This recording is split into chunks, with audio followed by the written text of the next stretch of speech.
अक्टूबर 2023 को जब हमास ने इजराइल के ऊपर अभी तक का सबसे बड़ा हमला किया था, तो उस वक्त इजराइल ने पूरी दुनिया से अपने करीब 4,50,000 रिजर्विस्ट को युद्ध के मैदान में एकजुट होने के लिए बुलाया था। और हकीकत में हुआ भी कुछ ऐसा ही। उस वक्त पूरी दुनिया से इजरायली गाजा के लिए रवाना होने लगे थे। सबसे अहम बात यह है कि इजरायली डिफेंस फोर्स मूल रूप से अपने रिजर्विस्ट के ऊपर निर्भर रहती है। रिजर्विस्ट यानी कि वो सैनिक जिन्हें मिलिट्री ट्रेनिंग दी जा चुकी है और उन्होंने आईडीएफ में अपना तय कार्यकाल पूरा कर लिया है, लेकिन जरूरत पड़ने पर उन्हें दोबारा सेना में बुलाया जाता है। लेकिन अब हिजबुल्लाह से युद्ध को देखते हुए पीएम नेतन्याहू की अगुवाई में इजरायली सरकार ने इन रिजर्विस्ट पर एक बड़ा फैसला लिया है। दरअसल इजराइल की संसद ने सेना के रिजर्व सैनिकों के रिटायरमेंट को टालने के लिए पिछले साल एक अस्थायी प्रस्ताव पास किया था।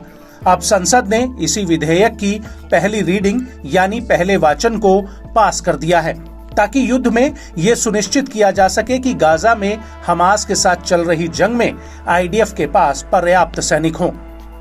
हालांकि इजरायली सरकार के इस फैसले की विपक्ष ने निंदा की है और बड़ी बात यह है कि इससे पहले नेतन्याहू की सरकार एक और विधेयक लेकर आई थी, जिसके तहत अल्ट्रा ऑर्थोडॉक्स यानी अति रूढ़िवादी समुदाय को सेना में अपनी सेवा देने से व्यापक छूट दी गई है।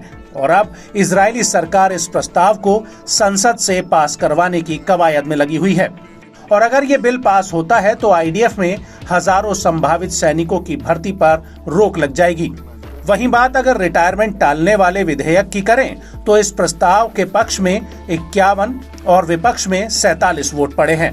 और अब ये विधेयक संसदीय हाउस कमेटी के पास जाएगा, जो ये तय करेगी कि कौन सा अन्य पैनल इसे आगे पढ़ने के लिए तैयार करेगा। आपको बता दें कि इजरायली सरकार ने रिटायरमेंट टालने वाले इस विधेयक में रिजर्विस्ट के लिए सैन्य सेवा में रिटायरमेंट की सीमा 40 से बढ़ाकर 41 साल और अधिकारियों के लिए 45 साल से बढ़ाकर 46 साल कर दी है। ये बदलाव आने वाले कई महीनों तक लागू रहेगा, क्योंकि गाजा में अब सैनिकों की कमी की बात खुलकर सामने आ गई है। यहाँ तक कि सेना में डॉक्टरों और एयर क्रूमैन की रिटायरमेंट उम्र 49 से बढ़ाकर 50 साल कर दी गई है। आपको बता दें कि इजरायली संसद ने पिछले साल इस प्रस्ताव को अस्थायी उपाय के रूप में मंजूरी दी थी, जिसकी मियाद इस महीने के अंत में खत्म हो रही है। और यही वजह है कि सरकार ने इसे 24 जून 2024 को पास करा लिया है, जो अगले सितंबर 2024 तक लागू रहेगा। लेकिन इजराइल की विपक्षी पार्टियों ने नेतन्याहू के इस फैसले के खिलाफ मोर्चा खोल दिया है। इजराइल की लेबर पार्टी के नेता याइर गोलान ने इस विधेयक पर हमला करते हुए कहा कि ये विधेयक सेवारत जनता के मुंह पर थूकने के जैसा है, जब करोड़ों रुपए चुनावी रिश्वत में सेवा चोरी करने वालों को हस्तांतरित किए जा रहे हैं।